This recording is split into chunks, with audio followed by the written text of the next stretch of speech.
Hello there, world of tankers, and welcome to the channel. I'm your host, Droodles Blitz, and in today's video, we are going to be playing in the Stridsvagn 74A2, a Tier 6 Swedish Premium Medium, because you can get this vehicle for absolutely free if you log in for the next 10 days. I actually think this is a really good thing for wargaming. Not only does it keep people playing the game, but it also has some really good rewards in it. The second day, you get 150,000 credits. Day 1, you get 3 times 3 boosters. That's great if you're grinding. Credits are obviously just great in general. You get snippets for the season pass. Then you get some boosters. 15,000 free XP. That's actually really solid. 5 times 5 boosters, even better. Then you get a camo, which is pretty nice. You've gotten more gold boosters. It's not that much. It's like 100 gold worth of boosters, but still, it is gold boosters. And to finish off, you get another camo. This is really good, especially for free-to-play players. You get some credits, you get some XP. And the most important thing to me, actually, as a free-to-play player on my other account, is getting these camos, because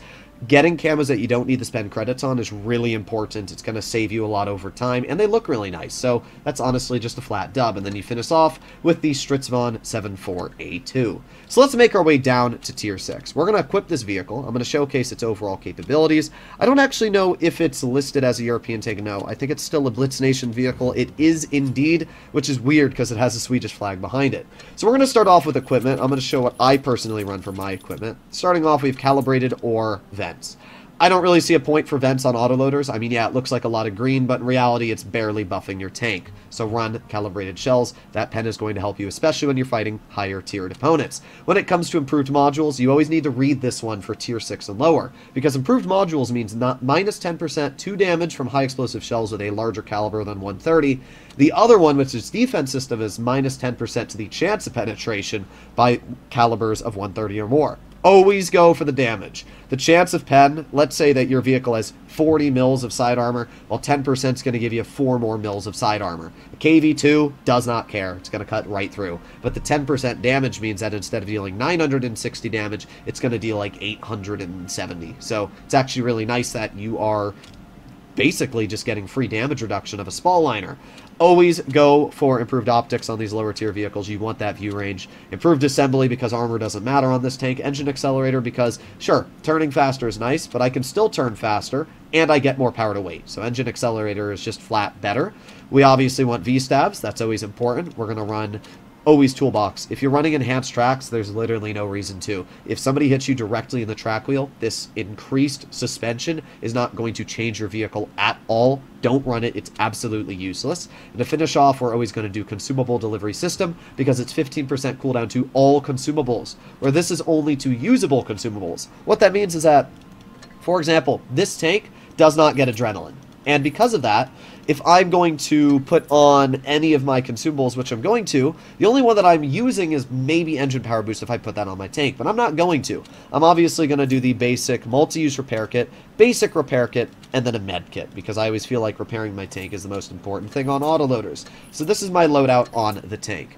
Because of this, whenever I use one of these consumables, I need to get them back faster.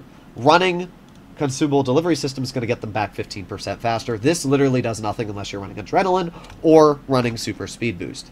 Finishing off, we are going to put a camo on this tank. I unfortunately don't have boom fetty. I don't really have any camos because this is the press account, so we'll just put Inferno on the vehicle. That looks all righty.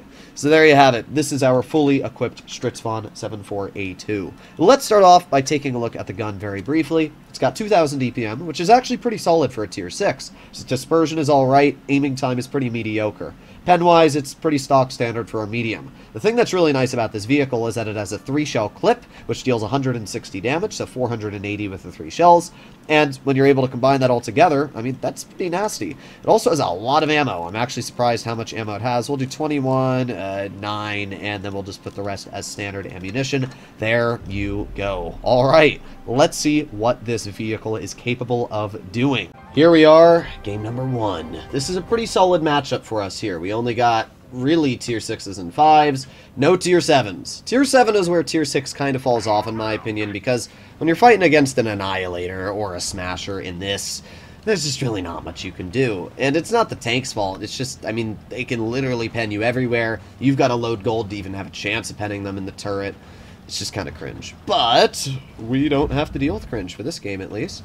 We're going to chill right here, hold down. As you can see, we are still in the bush. You'll notice that it has a little bit more. I actually think that this side of the map is unfair compared to the other side, because you can use this bush, even with a tank like this that only has, 6 degrees of gun depression, but the other side you can't.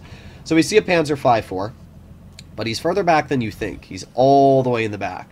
So as of right now, there's actually no real shots we have to do. But we have the VK driving out in the open. There's 1 pen into his vehicle, 2 pens into his tank, and 3. Now, even though the VK was going to pen me, I was going to say that, we still literally traded him 3 times to what he does to me. That's where this vehicle feels really, really capable. So we're going to drive up the ridge again. We're going to aim it on this VK, and we're going to get 1 pen, and 2 pens, and 3 pens. And just like that, we did 700 damage. I mean, this tank is a bop, and we can see that here. It feels amazing to absolutely just dump on someone. Literally and metaphorically. Alright, so we are going to drive up here a little bit. We're going to get a miss on the Panzer 5.4, but that's alright. We're going to reload immediately. Sometimes it's more beneficial in a vehicle like this to just reload your clip the moment you shoot, because, you might not have any shots in front of you that you're going to be able to get anyway. So we're going to wait for this eraser, which looked like he was going to drive up here, but maybe he's not. Oh, he's going to go up the hill. Okay, well that's actually better for me, because what we can do is we can roll off to his side very quickly. We get 1 pen, we get 2 pens, and we can get 3. Yep, there you go, 440 damage. Now, we actually lost about 500 health for that, because apparently every single tank on their team was looking at us when we made that play. To be fair, I kind of understand that, judging that every single player is kind of camping on their team in their spawn. So, not that surprising to me, to be real. So we got the Eraser BP in the back. Let's see. The Panzer 5.4 is still back there.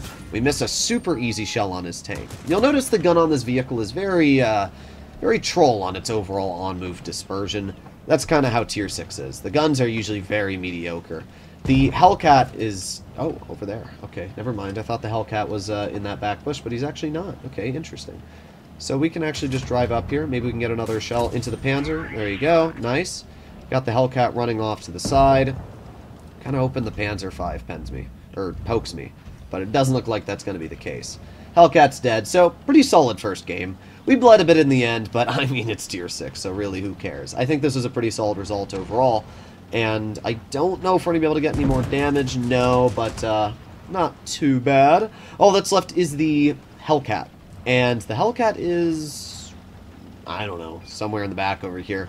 Hopefully, ooh, maybe we can pick up the kill. Come on, no, no, full speed! Oh god, oh god, oh god. Alright, try it again. Yes! Alright, that was actually better. We got to kill him in midair. That's kind of epic. Oh man. Our first shell did not work because we don't have much gun elevation in this vehicle. Either way, pretty solid game. 1700 damage, 780 assisted, which puts us top on the team. I mean, it's Tier 6. Anything like 1500 and above for Tier 6 is a pretty solid result in my opinion, so yeah, I can't get all too pressed about that. Let's do one more game and see how the vehicle does. But as we can see, the auto-loading mechanic on this vehicle is very dangerous. And even in a situation where nobody's really poking you, you can still get out a lot if you're able to use it properly. And in the case where you light people on fire, or you're able to repeatedly damage their modules with shell after shell after shell, you can definitely get some ammo racks, you can get some fires, especially at low tier where modules don't have nearly the amount of HP they do in higher tier. Okay, another pretty solid matchup. Tier 5s and Tier 6s, alright, well let's head into the front. I think we should do fine. The thing that I always have trouble with in Tier 6 is I'm so used to Tier 10 that I play like I'm playing in Tier 10, but people in Tier 6 don't care, you know? Tier 10 people usually have enough brain cells that they're not going to YOLO you every game. I gotta save myself there. You know, and you're not going to deal with like really wonky plays in Tier 10 for the most part. But in Tier 6, you see people just making really bad plays. And sometimes those bad plays are right in front of you, and you don't expect it until you're dead. And that's kind of what happens a lot of the time. Like, why is there a KV2 there? I don't know. I can't tell you. I don't know where the rest of their team is either. We can see the Gargoyle. Like their whole team's just kind of split right now. And I don't want to deal with the KV2. So, we are going to make our way over here. We're going to aim it on this Gargoyle. We got 1 pen, 2 pens, and 3. 476 damage stripped off of that tier 5. The Gargoyle might be a dangerous tank, but you know what? It stands no chance to my autoloader. We got the KV-1 in front. We're going to reload, and the KV-1 is running the Derp Gun, so I'm going to make sure that he has a hard time penning us. There's 1, there's 2, and there's 3. 501 damage off of his tank. Like, look at that. The Gargoyle's molding in chat. That's actually amazing. Okay. Alright, let's drive up. Oh, no. The Basoto, he was looking at me. Interesting. Alright, well, I'm just going to drive over. I'm going to aim in a premium shell. There's 1, 2, and there you go. 3. 411 damage taken off the Basoto. That is over half of his health. So, we've already probably done close to 1,500. If not, we've already done 1,500. And it's a clear-cut example why autoloaders are insane. I mean, they're so hard to counter because of the damage output that they are just able to dump into their opponents. Let's see how much damage we're at with that. 1,900, yeah, there you go. I mean, that's a lot of damage. That's a lot of damage. Phil Swift here, reloading. I don't really care if the Basoto shoots me. It's got a pretty nasty gun, although it looks like he's running the stock gun. We have to use all 3 shells to kill him, but that's fine, because we were going to reload the clip either way. We're up to 2,200 damage now. This is a much better example of how the Stritzvon can and should be played. We're going to get to the side of his vehicle, and let's see. Let's see what happens here. Honestly, I could care less if the KV-2 shoots at me. We're just going to aim it on his tank. There's 1, there's 2, and 3. Bye-bye. 2,650 damage dealt, 2 kills picked up, and all that's left is the enemy ELC, who we're gonna ram for a pretty solid amount. There you go, the Leopard finishes him off. Not bad at all. A very fun game we played. Tier 6 is always a bop, and if you know what you're doing, you can very easily take advantage of your opponents. So, let's see, 2,800 damage in total, because we got that extra 150 from the RAM, a first class, and I would expect us to make at least, yeah, 70,000 credits. And I should mention I'm not running credit boosters at all on this account, so that's just a solid chunk of credits. Overall, great event for Wargaming, super fun, solid take, definitely would recommend to keep it, don't sell it, it's really, really good. I'll see you in the next one, bye-bye.